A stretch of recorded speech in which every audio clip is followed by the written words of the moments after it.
O roubo é uma piada pro brasileiro. O brasileiro não liga pra roubo e nem venha dizer que você liga. Você vota em ladrão, você escuta a música do ladrão, você idolatra ladrão, você defende bandido sim quando diz alguma idiotice como são vítimas da sociedade, né?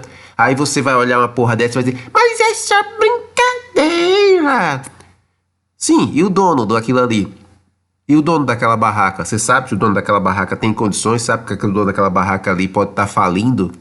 E aquilo ali ser só a gota d'água para levar o cara para o fim do abismo, né? Então não existe isso de empresário malvadão. O cara tem uma barraca no shopping, logo o cara é rico. Um monte de gente entra em falência com a merda dessa.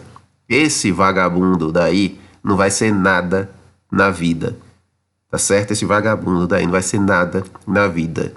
A gente não precisa proteger ele. A gente tem que proteger a sociedade dele. Fundament of the Krav Maga is self-defense.